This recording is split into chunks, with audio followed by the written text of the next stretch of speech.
Herkese merhaba. Ben şu anda Paraguay'ın başkenti Asunción'dayım. Bir süredir olduğu gibi. Yine kaldığım hostelde gönüllülük yapmaya devam ediyorum. Şimdi bugün yine Onur'la beraberiz. O da kendi kanalı için video çekiyor şu anda. Onun da kanalına abone olabilirsiniz. Beraber buradaki ev fiyatlarıyla, kiralarla ilgili bir video çekeceğiz. 2 tane ev gezeceğiz. Bunlardan bir tanesi biraz daha ekonomik bir ev olacak. Böyle sadece düz ev ve küçük bir ev. Diğeri de biraz daha lüks bir ev olacak. O evinde böyle havuzu falan birçok olanakları var. Spor salonu falan var böyle apartmanın içerisinde. Böyle iki tarz ev gösterip ortalama yaşam maliyetleri nedir, nasıldır? Bu konuda bir fikir sahibi olmanız için böyle bir video çekeceğiz. Şimdi böyle bu bahsetmiştim daha önceki videoları izlediyseniz Asunción'da böyle bir tarihi bir kısım var. Bir de modern bir kısım var. Böyle modern kısımda böyle AVM'ler falan çok fazla var. Şu anda o modern kısımdayız. Hatta bu bölgede daha önce video da çekmiştik hatırlarsanız. Bu sokaklarda biraz gezmiştik şu ilerlere doğru. Öyle modern kısmındayız. Şu hemen az ileride AVM'ler var. Bakın burada böyle gökdelenler, yüksek binalar falan var. Böyle buralar bir tık daha zengin insanların yaşadığı çevreler. İşte çevre biraz daha düzenli falan filan. Yani Old Town'da da düzenli ama burada böyle daha modern binalar var. Şimdi şöyle bir apartmana gireceğiz sanırım. Şöyle giriyoruz şu anda. Burası Onur'un bir tane emlakçı arkadaşının kiraladığı bir ev. Hola, buenas, ¿cómo están? Öyle. Merhaba dostum, nasılsın? İyiyim valla. Mücahit'in sen nasılsın? Ben de iyiyim. Yine buluştuk bugün. Biraz bu asansör çalışmıyor. Hadi ya. Aynen dur bakalım. Ha şu çalışıyor. Şimdi geldik apartmana. Kaçıncı kattayız şu anda? 4. kattayız. Şöyle asansörlerle çıktık. Şu çalışmıyordu. Şu diğer asansörle geldik. Şimdi şöyle içeri gireceğiz. iki kanaldan naklen yayın yapıyoruz şu anda. Böyle stüdyo bir ev. Şimdi böyle bir ev. Böyle bayağı stüdyo bir daire, bu kadar değil mi? Daire mi oda mı? O da aslında stüdyo o da. Şöyle küçük bir mutfağı var. Burası böyle bir kişi, maksimum 2 kişilik bir ev. Aslında Güney Amerika'da ortalama bir modern ev böyle değil mi yani? Evet, ama bak şöyle hesapla. Nereden geldik biz? Alışveriş merkezi. Evet. Ya şurası hemen. AVM şurası galiba değil mi? Nerede? Evet. Yani şuralarda bir yerde. Kaç Evet, dakika yürüdük? 5-6 dakika. 5-6 dakika yürüdük. 10 dakika yürümedik bile yani. Maksimum. Evet. Yani bilmiyorum hani aile değilsen, Evet. buraya çalışmaya geldiysen ya da gezmeye geldiysen, işte cebinde daha çok paran varsa günlüğü $20 civarı kiralayabilirsin burayı. Günlük $20 Airbnb'den. Airbnb yaparsan. Aslında 2 kişi kiralayacaksan çok uygun. Ya burayı 3 kişi de kiralarsın bu arada. Evet Yani yani. nasıl kiralarsın? 2 kişi şurada yatsa abi. Ha, bir koltuk olsa kurtarır aslında. Kurtarır. Benim gibi geziyorlarsa ben şuraya matımı serer yatarım Ya da mesela. maddi sen Evet, yani. evet, 3 evet. tane gezgin sen mesela. Aynen. Ya, Şöyle banyosuna da bir bakalım mesela. bu da banyosu abi. Evet. Mesela bende hijyen olayı biraz yani böyle ortak banyo kullanamıyorum mesela. Hani arkadaşlarımla mesela böyle bir yer kiralasam onda sıkıntı yok ama mesela bir hostel vesaire ne bileyim ya. Yani biraz çok mu şımarıklık Bu mu? alışmakla ilgili bir şey. Alışkanlıkla yani. Evet. Evet. Banyoda böyle bir şey. Şöyle bir ısıtıcı var burada, su ısıtıcısı. Su ısıtıcısı. Zaten parlayla Buralar doğalgaz yok değil mi? Yok, doğalgaz. Zaten gerek de yok abi. Bu arada sıcaktan bahsedelim. Bugün kaç derece dışarısı? Bugün 49 derece diyorlar. Bakacağız onu. İstasyonda yazıyor ya derece. Evet. Onu bakacağız. Ya son böyle 1-2 haftadır yine bir tık ferahtı. Sıcaktı ama yine bunaltmıyordu. 2-3 gündür aşırı bir şey var değil mi? Sıcak var yine. Sıcak. Burada da bebeklerimiz var. Tamam. Bebek derken kuşlar mı? Yavru var. Aynen. Oha, ilk baş fark etmedim ha. Vay be, Allah'ım ne kadar tatlılar. Evet. Burada bir otoparkı var galiba. Otopark ama bunu $15.000 ödemen gerekiyor. Hadi ya. Otopark Yani kullanmak otoparktan yer satın alıyorsun Yer yani. satın alma yani kişinin bu evin sahibinin alması gerekiyor. O da $15.000 falan yapıyor. Kiralama oluyor mu? Yok kiralama yok. Öyle Satın fark alacaksın. edemiyorsun. Satın alacaksın. Vay be. Evet satın alacaksın. Burada öyle bir sistem var yani. Olayı kes ya Güzel sistem. ama yani baksana yemyeşil falan. Ama böyle bayağı futbol sahası gibi, basket sahası gibi kocaman otopark Aynen. ayırmışlar.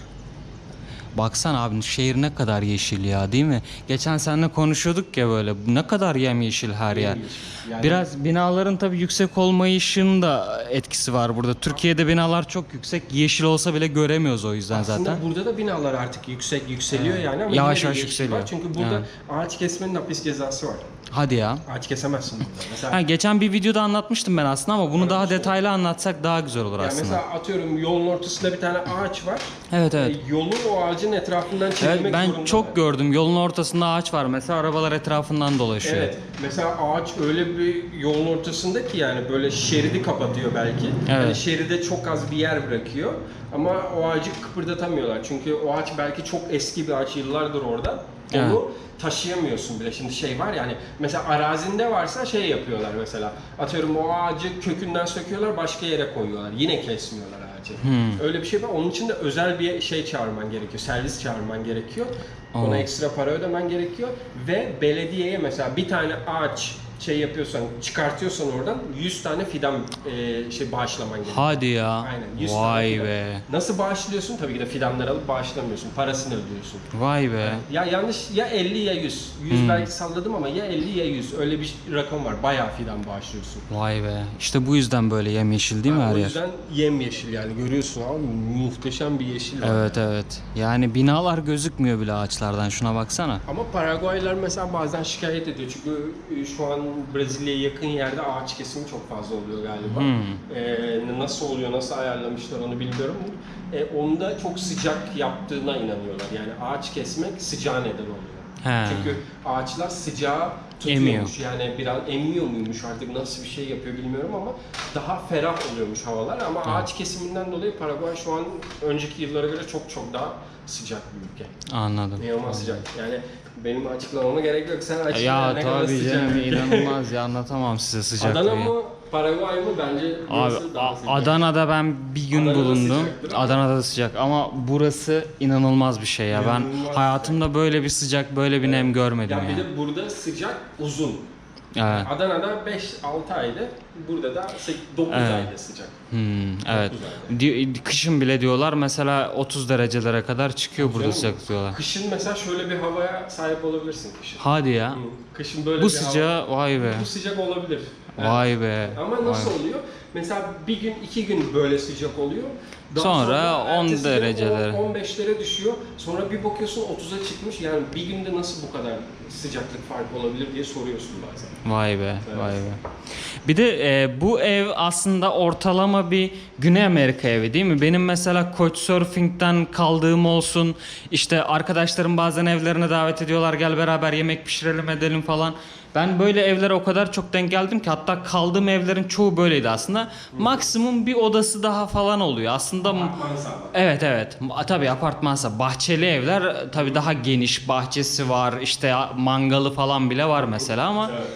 artık bu apartman yaşamı Güney Amerika'da aşağı yukarı böyle stüdyo daireler, maksimum bir odası daha oluyor anladığım kadarıyla değil mi? Yani aileler içinde var tabii ki de 2 odalı evler, 3 odalı evler var ama çok pahalı. Anladım. İnanılmaz pahalı. Ya ben sana şöyle söyleyeyim. 3 odalı bir ev $1500 vardır. Hadi ya, aylığı. Vardır, aynen. Buranın bu arada aylık kirasını söylemeyi unut. Eşyasız $300, $300-$350. Bu tarz bir ev. Evet ama böyle eşyalı, yani eşyalıdan kastım şunlar olursa da $400-$450. Anladım. 400-450 dolar. Yine Ya şöyle bir yere pahalı mı sence? normal, hani normal diyelim. Normal mi? Çünkü muhit de bayağı merkezi bir Çok yer. yakın. Her Evet. yere çok yakın. Herkese, her yere çok yakın. Gayet normal aslında. İyi yani. Evet. Öyle. Belki de ben hep böyle şimdi Couchsurfing'den falan ya da sosyal çevremde tanıştığım insanlar hep benim gibi bekar genç insanlar falan ya, belki de ben o yüzden hep böyle stüdyo dairelere denk geliyorum. Olabilir. Belki de böyle odalı modalı böyle şey. Var. Ama ben Arjantin'e gelen Türklerden de çok duyuyordum mesela. Böyle işte onlar mesela aile oldukları için böyle birkaç odalı, en azından 2-3 odalı bir yer bakıyorlar. Bulmakta çok zorlanıyorlardı Evet, mesela. Hep evet, stüdyo daireler vardı. Arjantin çok bilmiyorum ama genel olarak böyle ya. Evet, Latin evet. Amerika genel olarak böyle. Evet. Var. Anladım. Güzel. Yaşamışsın böyle bir yerde. Ben yaşarım. Yani zaten benim yaşayacağım yer burası abi. Ben mesela öyle kocaman, ben 2+1 evde oturuyordum. Hani bir dönem 2 kişilik çocukluk arkadaşımla beraber kalıyorduk. Sonra bir ara ben tek de yaşadım. Beni odadan mutfağa yürümek, ya niye yürüyorum abi? Benim her şeyim bir odaya sığabilir yani, anladın mı? Mesela mutfak burada. Ha, Orada yatıyor şurada pişirip şurada yemek, burada da uyumak benim için müthiş bir yaşam yani. Harika. Şurada televizyonum var, Netflix falan var. 10 numara yani. Temiz Daha ne mi? olsun. Temiz. Gayet temiz aynen, şu an çok güzel. Duvarlar falan gayet temiz yani. Tabii her şey çok temiz. Kliması zaten olmazsa olmaz burada. Olması lazım. Gerçekten mecbur yani. Ha, burada duman sensörü falan var mı? Ha, şurada duman sensörü. Bunlar da oluyor. Genelde. Apartmanlarda o şekilde. Gayet iyi. Bir tane burada sadece bir koltuk eksik bence. koltuk Yani eksik. şurada bir koltuk olsaydı, bu masa şurada olsaydı 10 numara. Çok mantıklı. Efsane Bunu olur. buraya koyacaksın, buraya da koltuğu ye. Aynen. O zaman 3 kişi kalır bak. Evet, bir koltuk olsa burada 10 numara bir hayat Yani yaşanır. 3 kişi mesela burayı tuttuğunu düşün. Çok ucuza geliyor. Aynen. 3 kişi de böyle hep ne bileyim özel alanın falan olmayacak. O evet. Gerçi geçici süre kalıyorsa. Tabii aynen. Yani şuradan mesela işte bir televizyon izlemek için falan ya da böyle bir üçüncü kişinin yatması için falan bir tane koltuk olabilir şurada. Tek eksik bence o koltuk yani, gayet güzel. Şimdi çıkıyoruz evden. Ya kamerayı açmaya çalıştım, sıcaktan kamera açılmıyor ya. Buranın aidatı da 45 dolar. Aidatı 45 dolar aylık. Biraz pahalı evet. Bir tık pahalı. Neyi içeriyor peki aidat? Güvenlik var. Anladım. Güvenliğin var. Baksana şey var. Avukat bürosu var. Evet. Mont Paraguay. Şimdi şöyle iniyoruz asansörden. Peki birisi bu evi satın almak isterse fiyatı ne kadar ortalama? 40.000 dolar. 40.000 dolar. 40.000 dolar gibi bir şey. 40.000 dolar evin fiyatı, 15.000 dolar otopark fiyatı. Vay anasını. Olayı kes. O değil de hani sıcaktan bahsediyoruz ya sürekli. Sıcaktan kamera açılmadı az önce. Buzdolabına koyacaktık ya kamerayı. Düşünsenize. Öyle bir sıcak var. Şimdi... Şimdi buranın bir de toplantı salonu var. Mesela Hadi. bu evde yaşıyorsun. O toplantı salonunda kiralayabiliyorsun. Ücretsiz bu tabii. Ücretsiz mi? Ücretsiz. Ondan Çok bakalım güzel. mı? Bakalım. Güzel olur.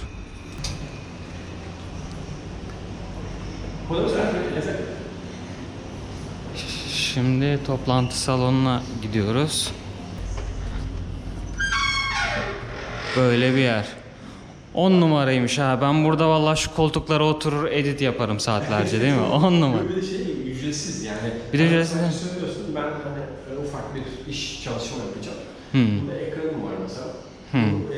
HDMI kablosuyla da bağlı HDMI. O ekranda edit yapmak da güzel olur. Seni yap işte. Kafana göre.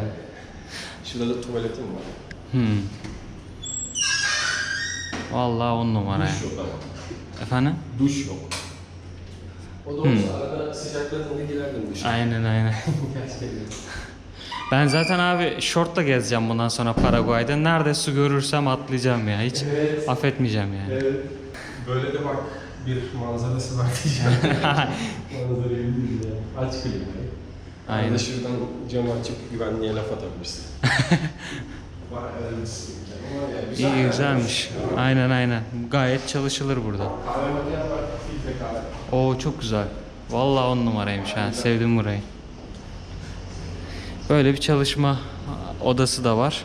Şöyle şuradan doğru da çıkılıyor. Burası çıkış giriş. Böyle bir güvenliğimiz var. Böyle bir apartman. Şimdi diğerine geçiyoruz. Muchas gracias señor. Şöyle nasıl açılıyor? Şimdi diğer apartmana geçiyoruz. Diğer apartman bundan biraz daha böyle lüks, işte havuzu, ondan sonra ne bileyim böyle spor salonu, birçok imkanı olan bir apartman. Aynı zamanda daire bir tık daha buraya göre geniş. Şimdi de o diğer yere gideceğiz. Hatta balkonu falan da var. Biraz daha pahalı bir yer orası. Hem kirası hem satın alma fiyatı. Oraya gidip orada çekim yapacağız şimdi, karşılaştırma açısından. Ama bölge olarak o da buraya çok yakın. O yüzden mevki olarak çok yakın olduğu için çok güzel bir kıyaslama imkanı olacak aynı zamanda. Bak, evden 5 dakika yürüyerek böyle merkezi bir yere geldik. Burada böyle büyük bir otel var. Şurada iş merkezi var. World Trade Center'lar oluyor ya. Onlardan var. Şurada hemen buranın en meşhur, en önemli AVM'lerinden birisi var. Shopping del Sol diye. Burada bir tane benzin istasyonu var. Burası çok merkezi, çok işlek bir cadde. Şimdi şöyle AVM'ye doğru gidiyoruz. Oradan arabayla diğer eve geçeceğiz. Bir tık daha lüks olan eve. Bak şurada benzin fiyatlarını göstereyim size. Benzin var 90 oktan 60.000 guarani, 6.000 guarani pardon. 95 oktan 6.500 guarani. Süper 97 oktan 7.850 guarani. Podium 100 diyor. Ne anlama geliyor bilmiyorum. 10.000 guarani, 10.650 guarani falan diyor. Yani şimdi şöyle söyleyeyim. 7.300-7.400 guarani 1 dolar ediyor. Yani 90 oktanla 95 oktan 1 doların altında, böyle 80 sent falan galiba. 75-80 sent öyle bir şey ediyor. 97 oktan süper benzin 1 dolardan biraz fazla. 1 dolar 10 sent gibi bir şeye denk geliyor. Şimdi yoldayız. Diğer eve geçiyoruz yavaş yavaş. Size şu yolları da göstereyim. Mesela Paraguay'da birçok cadde böyle taşlardan yapılmış. Ve böyle biraz da bozuk. Niye abi böyle bu yollar burada mesela? Niye bu tarz yollar çok var burada? Suyu emiyormuş. Çok yağmur yağıyor. Yani çok yağmur yağmıyor Paraguay'da ama yağmur yağdığında aşırı sel oluyor. Değil mi? Yani birazcık yağmur yağdığı zaman bayağı bir sel oluyor burada. Bayağı sel oluyor. Yok çünkü ya. Evet evet.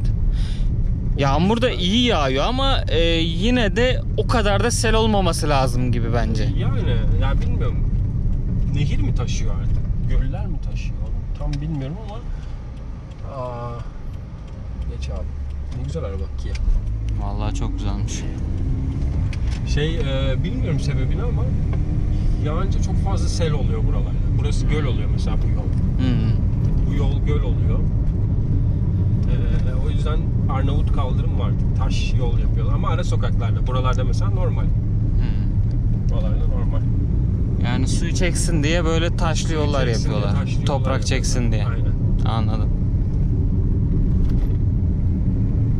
Şimdi şöyle geldik. Böyle merkezi, işlek, güzel bir cadde var. Etraf oldukça güvenli görünüyor. Burası da AVM'ye arabayla bir 5-10 dakika mesafede falan. Baksanıza böyle bayağı yüksek bir bina burası. Girişi de bayağı güzel, yani gösterişli. Şimdi şuradan doğru gireceğiz. Dediğim gibi buralar Onur'un emlakçı bir arkadaşının kiraladığı, sattığı ya da Airbnb'den günlük kiraladığı daireler. Şöyle giriyoruz. Şöyle markete uğrayıp guarana aldık kendimize. Evet. Buraya geldiğimden beri ben bunun bağımlısı oldum sürekli. Gerçekten mi? Yani bağımlısı dedim, öyle her dakika almıyorum ama bir şey alacaksam da bunu alıyorum, yani öyle söyleyeyim. Evet. Şöyle bir asansördeyiz. Burada sanırım hala binada tadilat devam ettiği için bu asansörden yük taşıyorlar böyle belli ki. Şöyle girdik, geldik. Girişi var. 7. kattayız değil mi şu anda? Evet, 7. kat. Bayağı şimdiden güzel görünüyor. Baksanıza kapının kilidi bile elektronik burada. Evet. Arada bayağı fark var yani. Şimdi kapıyı açtık, şöyle girdik eve. Böyle bir ev. Bak mesela burada mutfağı bir tık daha geniş, mesela böyle U tipi mutfak mı deniyor artık buna? Biraz U tipine giriyor değil mi bu? L ya da U. Aynen. Evet. İşte ne bileyim, şurada mesela büyükçe bir çamaşır makinesi var mutfağın içinde. Buzdolabı daha büyük. Orada mesela bayağı bir küçüktü. Orada mesela bir tane seyyar ocak vardı. O da bozuktu mesela. Burada elektronik böyle güzel bir sabit ocak var.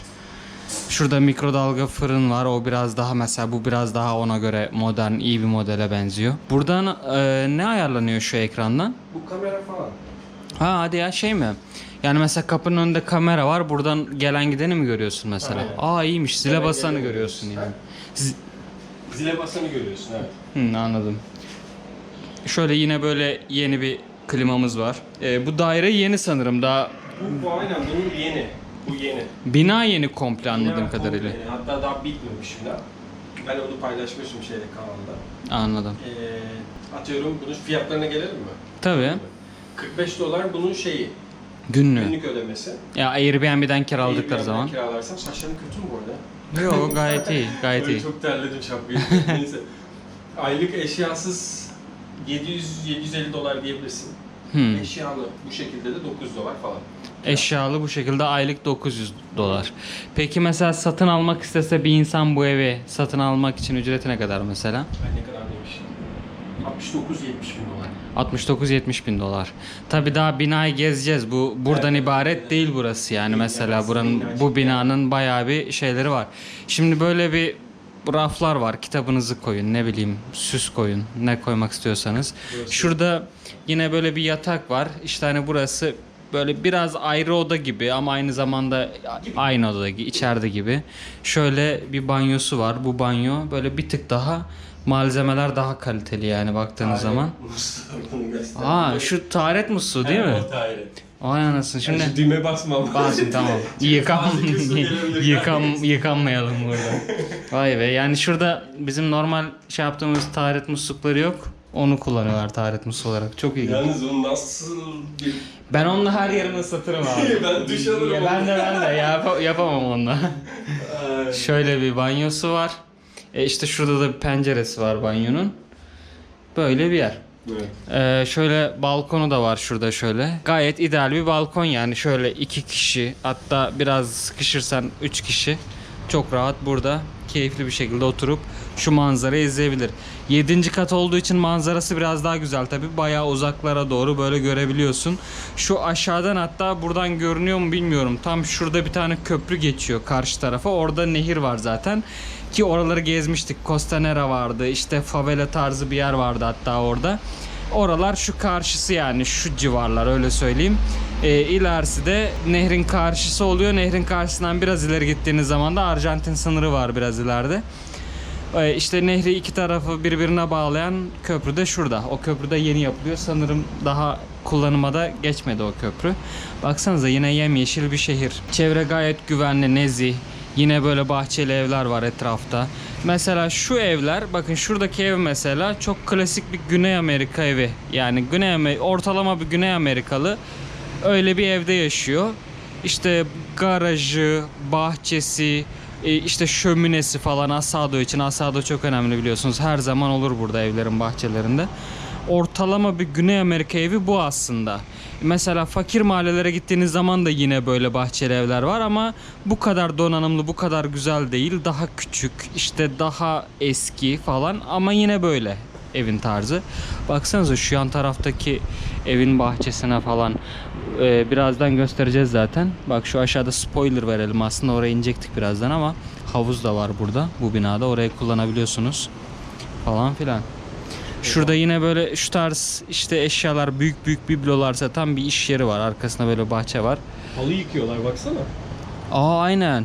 Ama Şimdi halı da yine bir el mi atsak? halı da bayağı eski ama böyle şey, Evet. Desenleri çok güzel bir halı yani. Aynen. Abi burayı yanlış kullanmıyorlar mı sence? Bence burası bir restoran olurmuş ya da bir kafe olurmuş. Kesinlikle. Şu Bahçe arkaya, çok evet müsait. evet. Çok güzel çim de var orada. Birkaç şemsiye attığın zaman 10 numara yani. Vallahi ben getiririm. Çok da otantik bir ortam olur yani orada. Evet. Bakın şöyle. Şurada bir abimizin ya da bir apartmanın futbol sahası var. Gördüğünüz gibi küçük de olsa ama çok güzel görünüyor vallahi, 10 numaraymış. Galiba apartmanın. Apartmanın değil mi? Olabilir. 10 numaraya, hayata bak yemin ediyorum. Tabi daire yeni olduğu için bütün eşyalar daha böyle Hayat poşet var. yaşıyorsa biz ne yaşıyoruz? Değil mi? Yani değil mi? Vallahi harbiden ya. Bazen çok sorguluyorum. Neyse buraya neyse şimdi şey yapmayalım. Ev bu şekilde. İşte burayı kiralayacaklar. Burada bak şeyden bahsedeyim mi burada? Mesela Tabii. emlakçılar. Aynen. Emlakçılardan.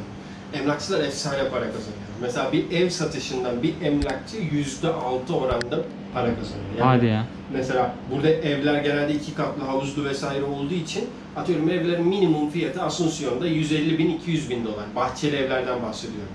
%6'sını emlakçı alıyor bunu. %6. Düşünsene. Ayda 2 tane ev sattığını düşün. Yani 10 bin dolardan fazla sadece 2 tane ev satarak kazanabilir. Kaç? 200 bin dolarlık ev diyelim. Asunción'da mesela 2 ev satarak 25 bin dolar kazanabilir. Evet, 200 bin dolarlık evden abi 12 bin dolar para kazanıyor bak. Vay be. 12 bin dolar, 200 bin dolarlık evden 2 ev sat 24 bin dolar. Çok Aynen. güzel. Ki şu an inanılmaz yani bir şey var. 24 bin dolara da belli yerlerden yeni bir evde alınır aslında buralarda. Alırsın ama Çok rahat alırsın. Bir aydan bahsediyorum ben sana. Evet, evet, bir aylık vergisini, kazancıyla. Vergisini ödedi. Emlakçı ne bileyim bir vergi ödüyordur herhalde diye düşünüyorum. Çok deli paralar kazanıyorlar. Efsane. Bir de şu an inanılmaz bir sirkülasyon var. İşte benim bir tanıdığımız emlakçı işte bu evleri falan kiralıyor hep. O mesela altına araba çekti, lüks bir dairede oturuyor. Kızın hiçbir şeyi yoktu mesela. Şu an efsane para kazanıyor. Emlakçılık. Emlakçıysan böyle ağzın biraz laf yapıyorsa, sabırlıysan çok deli paralar kazanıyorsun. Paraguay peki göç alan bir yer mi? Şu an alıyor. Arjantin'den inanılmaz derecede alıyor. Mesela bu apartman full Arjantin. Hadi ya. Full. Diğer apartmanlar da full Arjantin. Kriz olduğu için oralardan Krizden kaçıyorlar değil dolayı mi? geliyor adamlar, paralarını buraya yatırıyorlar. Evet. Tabii orada da bir Ya hayatları çünkü var. mesela- Yatırımlarını buradan yapıyorlar, Evet. Paraguay'dan. Enflasyon, devalüasyon falan yok. Hani en azından diğer birçok Güney Amerika ülkesine göre çok daha güven veriyor mesela. Evet. Ekonomik anlamda. Ekonomik olarak şu an Paraguay galiba bir numara. Brezilya'dan sonra olabilir. Anladım. Ekonomik anlamda. Yani ben çok ekonomiden anlamıyorum ama bu doların artışı, enflasyon bilmem ne o olayları baz alarak ben konuşuyorum. Anladım. Yani Latin Amerika'da en sağlam ekonomilerden biri bu ülkede. Evet, evet. Bayağı stabil bir ekonomisi var yani, evet. Çok fazla değişmez, çok fazla zam gelmez. Anladım. Nadir zam gelir. Dolar nadir değişir. Çok nadir değişiyor dolar. Maaşlar da nadir değişiyor. O biraz kötü. Yılbaşında bizdeki gibi asgari ücrete zam gelmiyor mu ya? Mesela yılbaşı geçti. Hiç Ben duymadım. ben burada geçirdim yılbaşını. Hiç kimsenin ne maaştan Bu bahsediyor. kadar gündem olmuyor bizim Türkiye'de. Olabilir belki de. Belki geldi. Mesela ben haberim yok. Arjantin'de merak etmiştim. Diyordum ki yani mesela günden güne, yani mesela hep cebinde bir fazla para bulundurmak zorundasın markete giderken. Yani dünkü fiyatla aynı ürünü alabileceğinin hiçbir garantisi yok. O kadar hızlı değişiyor fiyatlar. Hatta sana şöyle söyleyeyim, marketlerde çoğu ürünün fiyatı yazmıyor. Çünkü değiştirmeye artık uğraşmıyorlar. Her gün Kasada değişiyor. öyle şimdi. Hatta şöyle bir sistem geliştirmişler. Mesela marketlerin belli yerlerine elektronik ekran asmışlar. Orada bir barkod okuyucu var. Ürünün barkodunu okutuyorsun, sana güncel fiyatını veriyor. İnsanlar artık o asılı olan fiyata da güvenmiyor. Kasaya gidene kadar değişmiyor ama. O kadar hızına denk gelmedim yani. Ama ertesi gün değişebilir yani. Hatta çoğu zaman değişiyor. Şöyle öyle söyleyeyim. Diyorum ki mesela arkadaşlarım vardı hostelde çalışan falan. Onlar sonuçta oralı, maaşlı çalışıyorlar falan. Dedim ki yani fiyatlar bu kadar hızlı artıyor. Sizin maaşlar nasıl oluyor? Asgari ücrete zam geliyor mu dedim. Hiç dedi böyle hani alakası yok enflasyonla falan dedi. Gelen zamların dedi. Peki dedim asgari ücret ne kadar burada dedim. Mesleğe göre değişiyor dedi. Her mesleğin bir şeyi var dedi. Böyle bizdeki nasıl derler, şoförler odası falan gibi böyle şeyler var ya, mesleklere özel kuruluşlar var. Bunlar dedi hükümetle pazarlık yapıyorlar dedi. İşte her mesleğin kendine özgü bir asgari ücreti oluyor dedi bana Arjantin için. Garipmiş. Türkiye'de Evet. stabil, fix. Evet, herkes için sabit. Herkes için sabit. Orada her mesleğin kendine özel bir asgari ücreti varmış. Asgari ücretle çalışan oranı kaç Arjantin'de? Ya Arjantin'de bence 100-150 dolardan falan başlıyor maaşlar. Ben 15 senedir çalışıyorum. Maaşım şu an 300 dolar diyen bir abiye denk geldim orada. Yani ki zaten benim videolarım da var. Aylık 90 dolara 2 kişi yaşayan emekli maaş. 90 dolar emekli maaşıyla 2 Evet, kişi evet, yaşayanlara bizim- denk geldik. Evet. 7 kişi beraber yaşayıp aylık... Kadın hatta Evet, evet. Aylık 90 dolar mı kazanıyor? Evet, evet, aylık 90 dolar dedi gelirimiz var. 2 kişi torunumla beraber yaşıyoruz dedi. 7 kişiler de evde değil mi? Yok, onlar 2 kişiler. 7 kişi yaşayan bir aile var. 3 nesil yaşıyorlar. İşte büyük anne, büyük baba, çocuk ve onların eşi, bir de torunlar. 3 nesil bir evde yaşıyor. Ama evler onların evleri. Bunlar yani onlar mesela o 7 kişilik aile toplamda 320 doların altında kazanıyorlardı ve ama ev şöyle, bu evlerin bazıları kendilerininmiş, bazıları kirada yaşıyor ki kirada yaşayan az ama çünkü o maaşla zaten kira ödeyemezler. Bazıları da çevrelerinden ödünç alıyormuş. Mesela abisinin, kardeşinin, bir arkadaşının kullanmadığı bir evi var. Ödünç veriyor, diyor ki sen burada yaşa, senden kira istemiyorum diyor. Allah. Böyle bir sistem varmış Arjantin'de. Mesela iki tane evim var benim. Evet. Bir tanesini diyorum işte kardeşine diyorsun Yani gel ben de yaşa. fakir bir mahallede mesela zaten kira alsa 20-30 dolar belki kira alacak. Diyor ki siz burada yaşayın diyor mesela. Buna Casa Prestada diyorlarmış. Yani ödünç ev. Ödünç ev. Aynen. Anladım. Enteresan. Evet evet. Ben de ilk kez orada duymuştum. Çok ilginçti evet. Gerçekten. Yani bazen bilmiyorum, şaşırıyorum. Değil mi? Böyle bir eve geliyorsun ben ne yaşıyorum diyorsun. Havuzlu mavuzlu bilmem ne ama öyle bir yere gidiyorsun her haline şükredesin geliyor. Şükrediyorsun yani gerçekten. Çok ilginç. Hakikaten öyle. Evet. Okay. Gezelim mi? Gezelim. Şimdi evden çıktık böyle apartmanın ortak kullanım alanlarını gezeceğiz. Havuz falan, spor salonu oralara gideceğiz. Böyle asansör bekliyoruz. Çok sıcak değil mi ya? Şöyle bir klima lazım aslında. Buraya da lazım evet. Bence abi sokaklara da lazım. Şeyde de öyle değil mi? Arabistan'da falan. Hani şey var. Mesela Malezya'yı anlatıyordu bana arkadaşlarım. Malezya'da mesela birçok yerde açık alanlarda da ya klima oluyormuş ya da böyle caddelerin üstü kapalı gölge yapması için oradan da güneş enerjisi üretiyorlar mesela. Wow. Kaldırımların üstünde güneş enerjisiyle kapalı caddenin üstü hem elektrik üretiyorlar hem de gölge sağlamış oluyorlar. Şimdi burada böyle bir gym var. Şurada da lavabosu bilmem nesi var. Bak burada 2 tane tuvalet var. Böyle banyo, lavabo. Şöyle spor salonuna bir girelim. Şöyle bir spor salonu var binanın. Bayağı da güzel yani. Burada aşağı yukarı her şey var değil mi? Ben... Evet, her şey var aşağı yukarı. Aynen. Yani şu aletler var. Bisikletinden mi? Vallahi adını unuttum. Az çok neler yapıldığını birazcık biliyorum. Ufak bir spor geçmişim var ama adını bilmiyorum aletin. Bayağı işe yarayan bir alet. Şöyle bir bakın şurada mesela böyle koltuklar aynı kafeterya gibi. Kafeterya değil ama bayağı güzel bir balkonu var. Burada sadece hani oturamıyorsun edemiyorsun ama yine güzel bir balkonu var böyle. Yine şöyle bir caddeye bakıyor. Gayet güzel. Baksanıza şuraya yemyeşil ya. Yemyeşil değil mi? Evet, vallahi çok güzel.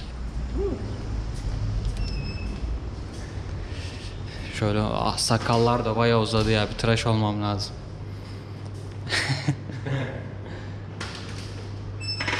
Şurası havuz kısmı. Işık kapatalım. Aynen tasarruf. Elektrik bol diye yakıyorlar habire. Bakın böyle şezlongları var. Böyle bir havuz var. Şuraya yine çok güzel bir çizim yapmışlar 10 numara. Çok güzel. Abi şu suyun temizliğine bak ya. Vallahi şu an atlayasım geldi ha.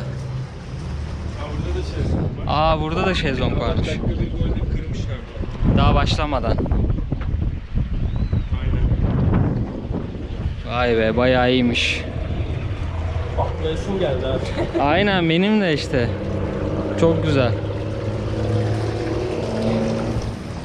Burada böyle Muhabbet etme alanı. yani terere yazmışlar. Terereden bahsetmiştik. Buranın böyle soğuk matesi gibi bir şey. Burada böyle havuza girenler otursun diye böyle bir alan yapmışlar. Böyle bir yer. Şöyle bir yeri var.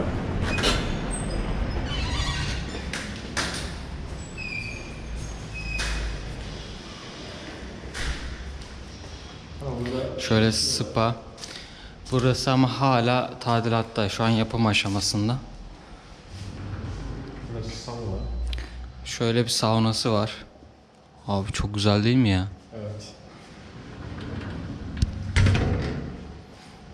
Böyle bir masaj yeri var. Üf. Kim yapıyor acaba mesajı? Hiç bilmiyorum. Kapıdaki güvenlik abi mi?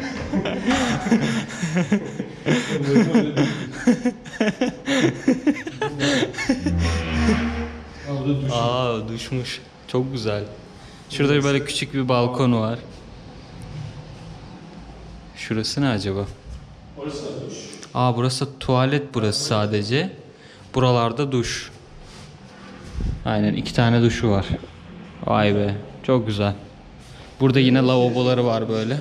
Şezlong var mı? Evet. Burası ne olacak acaba? Bu alanı da bir şey yapacaklar ama. Baksana abi şuraya havuz gibi bir şey yapıyorlar mı? Ha jacuzzi. Aynen bak adı aklıma gelmedi aynen. Jacuzzi. Vay çok iyi ya.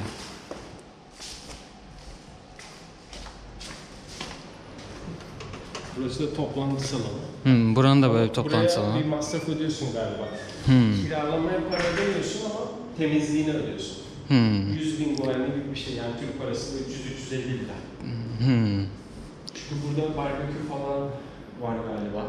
Aa, Barbekü falan koyacaklar galiba ya da bilmiyorum. Yani çok tam güzel bir çalışma alanı burası da. olarak. Evet, buranın nasıl açılıyor? Böyle bayağı bir kafeterya görünümü veriyor ama aslında çalışma alanı. Evet. Evet. Aa, burası çok güzelmiş ama sıcakta buraya Sıcakta oturulmaz ya. oturulmaz İçerisi çok iyi. Akşam bile oturulmaz ki burada. Abi burada benim sadece mesela burada da 10 numara çalışılır. Edit falan da yaparım ben burada ama şu an sadece prizlere olan uzaklığı masaların bana biraz şey geldi. Evet, masada. Evet mutfağı bile var çalışma alanının baksanıza. Burada kahveni bilmem neyini ısıt. Yap ye buzdolabına yiyecek bir şeyler koy buradan atıştır. Eve çıkmana bile gerek yok bir şey yemek için. Evet. Çok güzel. Şu masaların işte dediğim gibi prizlere olan uzaklığı bana biraz garip geldi. Mesela madem çalışacak insanlar için. Ya da yere priz koyuyorlar yani. Evet masaya bile koyabilirler mesela priz. Burası başkasının evi. Aa değil mi? Aa bak. Üf adamın basket sahası var ya evinde. Üf üf üf. Şurada bir havuzu var ileride. Görünüyor mu kameradan bilmiyorum. Tam şurada. Şöyle. Adam diyor çekiyoruz diye vurmasın sniper'ı. Ha şuraya bakalım mı? Bak şurada da güzel bir bahçeye benziyor. Oradan gözüküyor. Bakalım bir. Aa, bak burada da adamın havuzu var ama suyu çok kirli ya. Bakımını yapmamış. Artık şey... Yosun. Abi şu evlere bakar mısınız ya? Bahçelere hepsinin havuzu var. Yemiş. Çok güzel. Vallahi çok iyi. Güzel. Çok güzel görünüyor. Öyle. Burası da böyle bir yer. Şimdi nereye gidiyoruz? Abi köpek yıkama. Hadi ya. Ciddi misin? Bu asansör bizi pas geçti. İplemiyor. Harbi ya bizi iplemedi ha. Pas geçti. Vay be yani köpek yıkama alanı var ha. Aynen. Oha Allah'ı kes. Abi şimdi böyle geldik bak pet wash diyor. Evcil hayvan yıkama yeriymiş. Abi şuraya bakar mısın? İçerisi tam böyle pet shop kokuyor burası. Aha. Pet shop değil de böyle veteriner kokuyor veteriner. Veteriner. Çok kapalı ortam olduğu için. Aynen hava almıyor. Hava almıyor. Ya bildiğin böyle kedi köpek yıkamak için özel alan var ya. Aynen. Vay anasını çok ilginç. Hadi bakalım. Kadın da şaşırdı. Böylece ev turlarımızı da tamamlamış olduk değil mi? İnanılmaz sıcak. Yani anlatamam. Sıcağı tarif etmek için kelimeler Evet. kifayetsiz. Aynen. Abi, ciao. Böyle bir lobisi de var buranın. Şimdi şöyle çıkıyoruz. Böyle. Evlerimiz böyleydi. Aynen abi. Evler böyle. Fiyatlar böyle. Fiyatlar böyle. Mahalleler böyle.